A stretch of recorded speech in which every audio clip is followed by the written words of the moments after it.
అందరికీ నమస్తే అండి. ఈ తెలంగాణ ఆడపడుచు యాంకర్ శివజ్యోతి తిరుమలలో ఒక రీల్స్ చేసి ఒక వివాదాస్పదమైనటువంటి వ్యాఖ్య చేయడం, ప్రసాదంను అవమానించినట్టుగా వీడియో చేయడం అనేటువంటిది చాలా వైరల్ అయ్యి అందరూ ఆవిడ్ని కోప్పడడం అనేటువంటిది కూడా జరిగింది.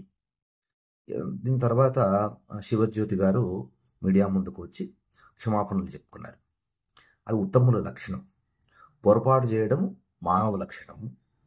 పొరపాటును తెలుసుకొని గ్రహించి దాన్ని సరిదిద్దుకునేటువంటి ప్రయత్నం చేయడము, క్షమాపణ చెప్పడం ఉత్తముల లక్షణం.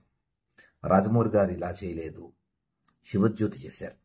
రాజమౌళి గారి కంటే కూడా శివజ్యోతి 1000 రెట్లు గొప్ప అని చెప్పుకోవచ్చు. సో పాయింట్కి వస్తాను.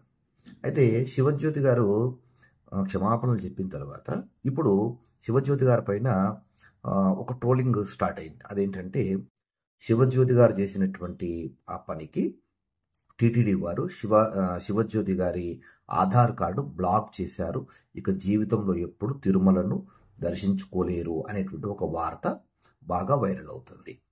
ఇది తప్పుడు ప్రచారం అవుతున్నటువంటి వార్త.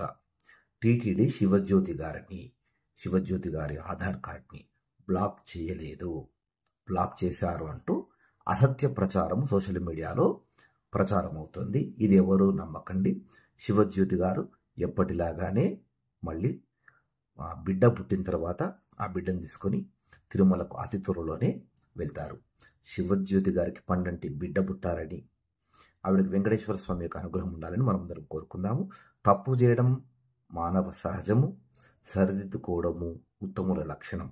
కనుక ఈ విషయాన్ని మనము గుర్తుపెట్టుకోవాలి. పదే పదే శివజ్యోతి గారిని ఇంకా ఆ విషయం పైన విమర్శించడం అనేటువంటిది మనం చేయకూడదు.